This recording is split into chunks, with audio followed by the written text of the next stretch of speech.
Assalamualaikum warahmatullahi wabarakatuh. Hai, apa kabar anak-anak soleh dan soleha kelas 4? Semoga teman-teman selalu dalam keadaan sehat dan selalu dalam lindungan Allah Subhanahu wa taala. Kembali lagi di mata pelajaran Al-Islam. Nah, teman-teman, di semester 2 ini kita sudah kembali untuk mempelajari Al-Islam. Kali ini di pertemuan pertama di semester 2 kita akan membahas bab 7, yaitu surat Al-Fajr. Baik teman-teman, sebelum kita mulai, marilah kita membaca basmalah. Bismillahirrahmanirrahim. Baik teman-teman, apakah teman-teman selalu membaca Al-Quran di rumah? Alhamdulillah, semoga teman-teman selalu istiqomah, selalu membaca Al-Quran, dan selalu menghafalkan ayat-ayat suci Al-Quran.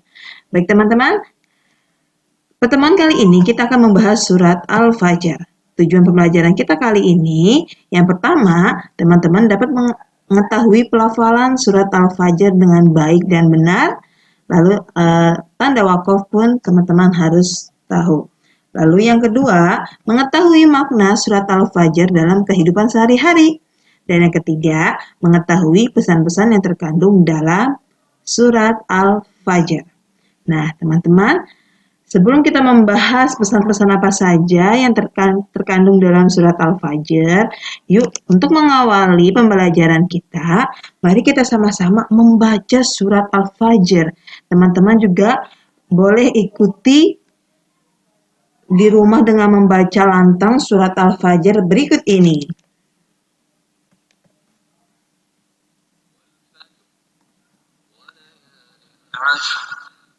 والشفع والوتر والليل إذا يسر هل في ذلك قسم لذي حجر ألم تر كيف فعل ربك بعاد إرم ذات العماد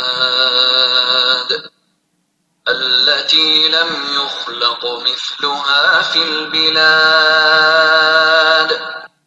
وثمود الذين جابوا الصخر بالواد وفرعون ذي الأوتاد الذين طغوا في البلاد فأكثروا فيها الفساد فصب عليهم ربك سوط عذاب إن ربك لبالمرصاد فأما الإنسان إذا ما ابتلاه ربه فأكرمه ونعمه فيقول ربي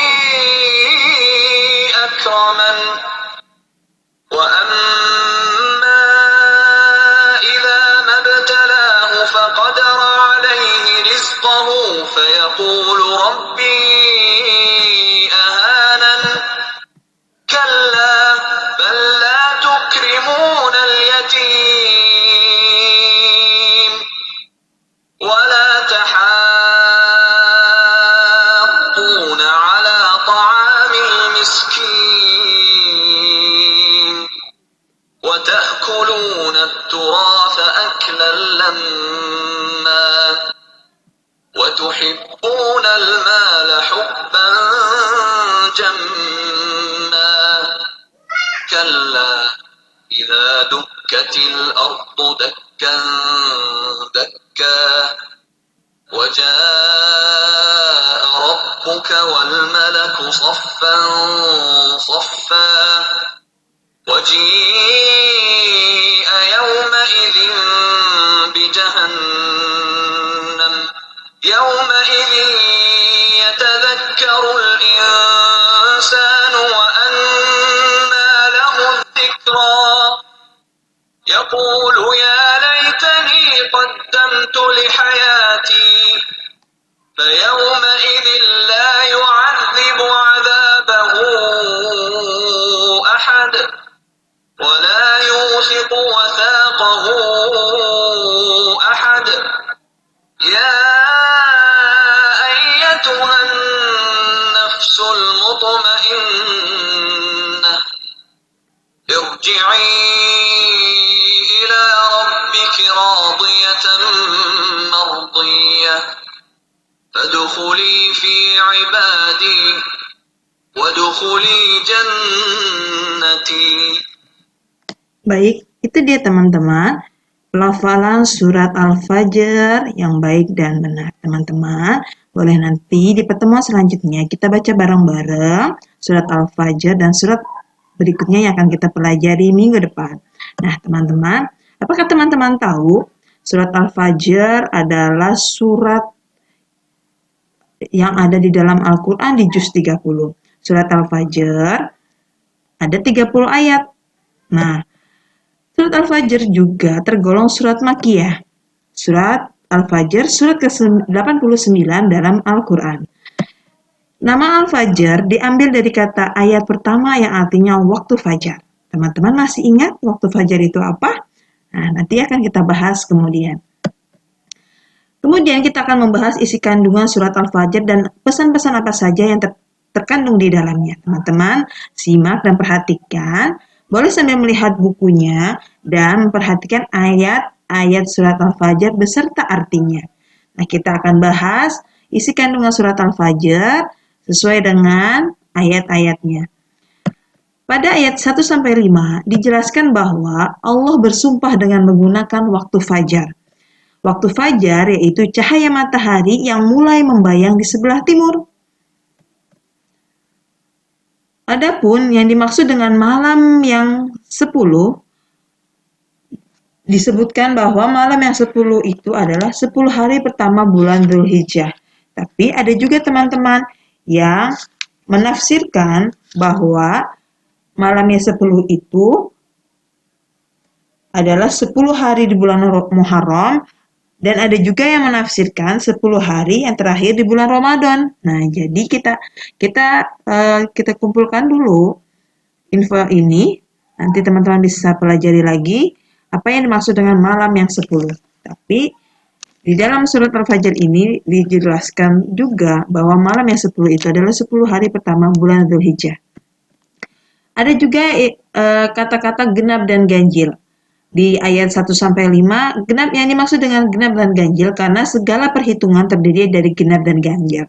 Begitu pula dengan huruf-huruf, begitu pula dengan angka-angka teman-teman. Jadi, genap dan ganjil ini dijelaskan di dalam surat Al-Fajr. Kemudian di dalam ayat 6-14 dijelaskan bahwa Allah menimpakan azab. Azab ya teman-teman, mohon maaf ini. Allah menimpakan azab kepada 3 golongan, yaitu apa saja? Golongan apa saja? Nah, yang pertama yaitu kaum Ad. Apakah teman-teman masih ingat kaum Ad itu? Ketika kisah Nabi siapa ya? Teman-teman ingat-ingat kembali, pertemuan selanjutnya akan Bunda Ruby tanyakan. Kaum Ad dibinasakan dengan angin puting beliung sampai semua kaum Ad binasa. Lalu yang kedua, kaum Tsamud dibinasakan dengan pekikan dahsyat yang memecahkan anak telinga. Nah, kaum Ad dan kaum Tsamud dijelaskan di materi Al-Islam kelas 2, teman-teman. Nah, nanti teman-teman boleh tanya adiknya yang kelas 2 atau mungkin teman-teman boleh searching kaum Ad kisah Nabi siapa dan kaum Tsamud di kisah Nabi siapa. Nanti akan ditanyakan. Terima kasih. Lalu yang ketiga, Fir'aun tenggelam di laut ketika mengejar Nabi Musa alaihi salam. Ini adalah azab-azab yang diterima oleh kaum Ad, Tsamud, dan Fir'aun sebagai penjelasan dari isi kandungan ayat 6-14, yaitu Allah menimpakan azab kepada 3 golongan, yaitu kaum Ad, kaum Tsamud, dan Fir'aun. Kemudian pada ayat 15-16, jiwa manusia yang jika iman tidak ada dalam dadanya.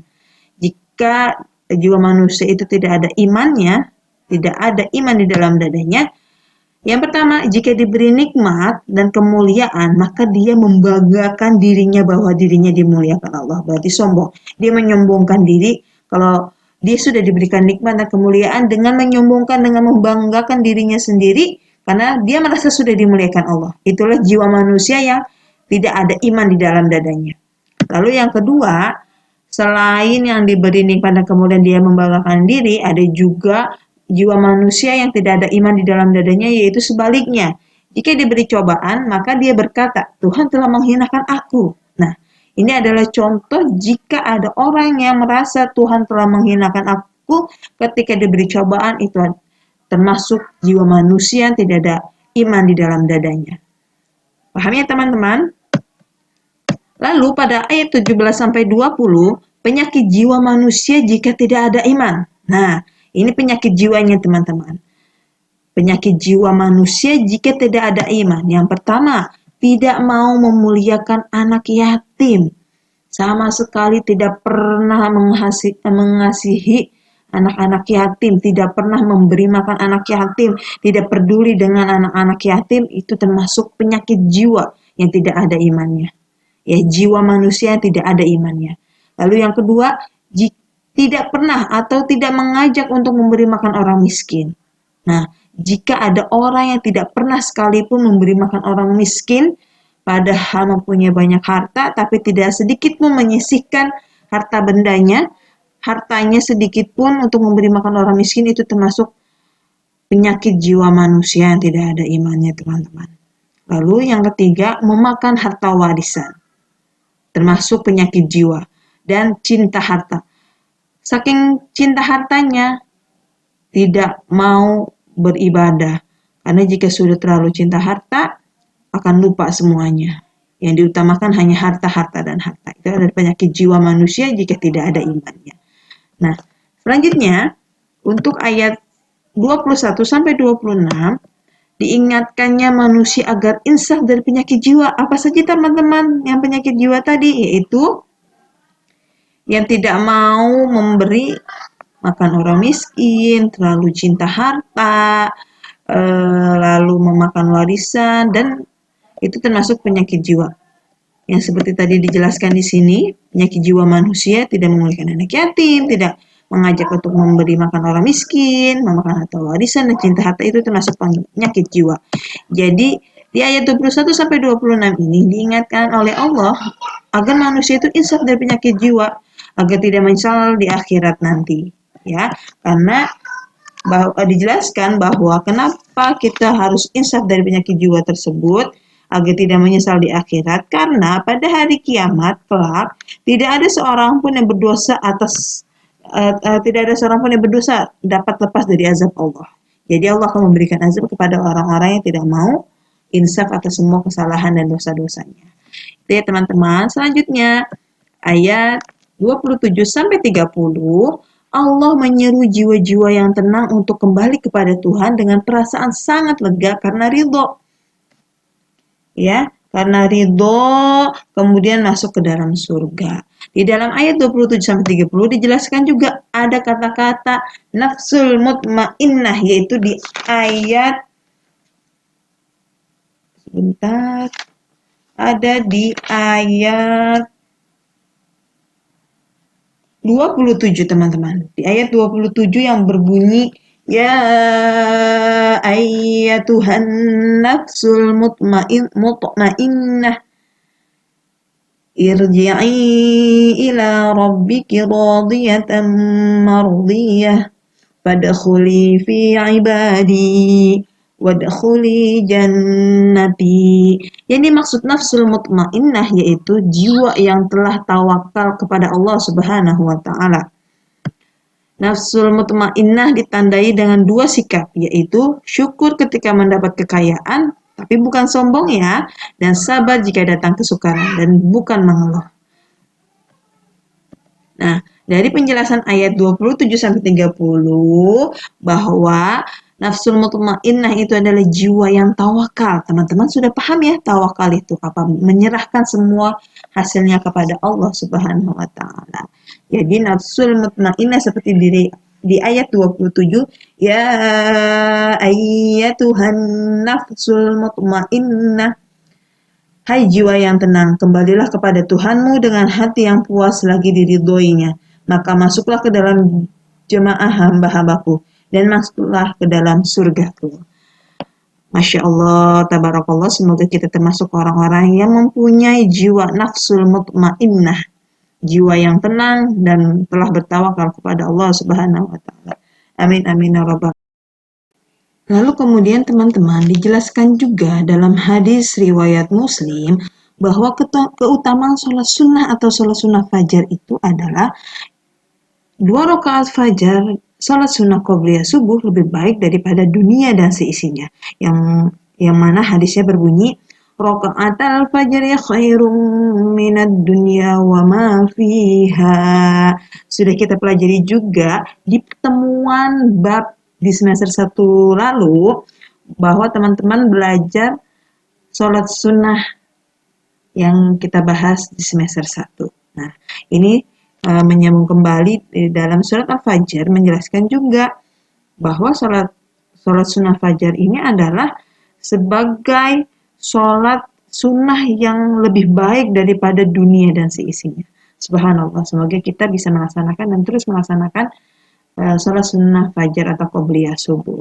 Nah, teman-teman, sebelum kita tutup pertemuan kita kali ini, Bunda mau bertanya beberapa pertanyaan mengenai materi yang tadi sudah Bunda bahas. Yang pertama, apa arti surat Al-Fajr, teman-teman? Apakah teman-teman masih ingat surat Al-Fajr artinya apa?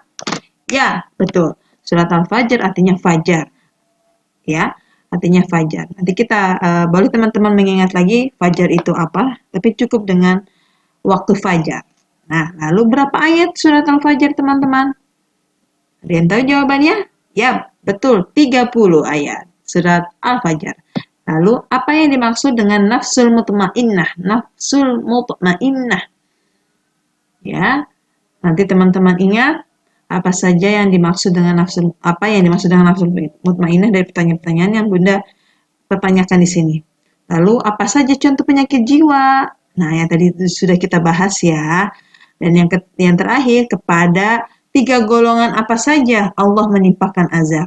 Di pertemuan selanjutnya akan Bunda Ruby tanyakan apa saja di kisah Nabi apa saja 3 golongan tersebut yang tadi sudah dibahas. Terima kasih. Let's say hamdalah, teman-teman. Alhamdulillahirabbil alamin. Bunda akhiri, wassalamualaikum warahmatullahi wabarakatuh.